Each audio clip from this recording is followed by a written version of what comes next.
আমি যখন আমার বাবা-মার কাছে ছিলাম, মেবি আমার বয়স ১৩-১৪ হবে। মানে আমার সবকিছু মনে আছে। খুব ভালো করে মনে আছে, আমি ভালো-মন্দ বুঝতে পারি। আমার আব্বা বড় মাছ নিয়ে আসলে কিংবা বাড়িতে খুব ভালো ঘটা করে কিছু রান্না হলে আমার বাবা আগ বাড়ায় বলত, "বড় মাছের পিসটা আমার মেয়েকে দাও কিংবা মাছের মাথাটা আমার মেয়েকে দাও।" আমার মা অভিমান করে বলত, মানে সে অভিমানটা ছিল ভালোবাসার। মানে বড় একটা বলের মধ্যে সব মাছের পিসগুলো বা কি পুরা পাতিলার তরকারিটা ঢেলে দিয়ে বলত, "নাও, তুমি তোমার মেয়েকে খাওয়াও।" তো আমার বাবা আমাকে সামনে টেনে বলতো যে, "তোমার যেখান থেকে শুরু তুমি সেখান থেকেই খাওয়া শুরু করো। মানে তোমার যে মাছের টুকরাটা পছন্দ সেটা নাও।" আর মুরগি নিয়ে আসলেও এরকম করতো। গরুর মাংস রান্না করলে পুরো পাতিলটাই আমার সামনে দিয়ে দিত।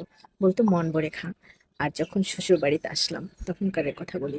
আমি যখন রান্নাঘরে রান্না করতে বসতাম, আমার শাশুড়ি কিংবা আমার শ্বশুর দূর থেকে দাঁড়ায় আমাকে ফলো করতো। আমি আসলে বুঝতাম না ব্যাপারটা কি। মানে চুপে ফলো করতো। আমি বুঝতাম যে ফলো করতেছে, কিন্তু কি জন্য ফলো করতেছে এটা আমি বুঝতাম না। আমি অনেক বছর ধরেই দেখলাম তারা এই কাজটা করে। কিন্তু কেন করে, কিসের জন্য করে এটা আমি একটুও বুঝতাম না। পরে যখন আমার মেয়ে বয়স ৭-৮ বছর হলো, তখন ও হঠাৎ করে একদিন পাতিল থেকে এক টুকরো মাংস নিয়ে খাচ্ছে আর হাঁটতেছে ফুলরে। তখন আমার শাশুড়ি বলল, "এই কাজটা করো না দাদু ভাই, এই কাজটা করা উচিত না। শ্বশুরবাড়িতে গেলে কিন্তু শ্বশুর-শাশুড়ি রান্না করতে দিয়া পাহারা দিবে। তুমি কি মাছ খাচ্ছ নাকি সবার আগে তরকারি খেয়ে ফেলতেছো?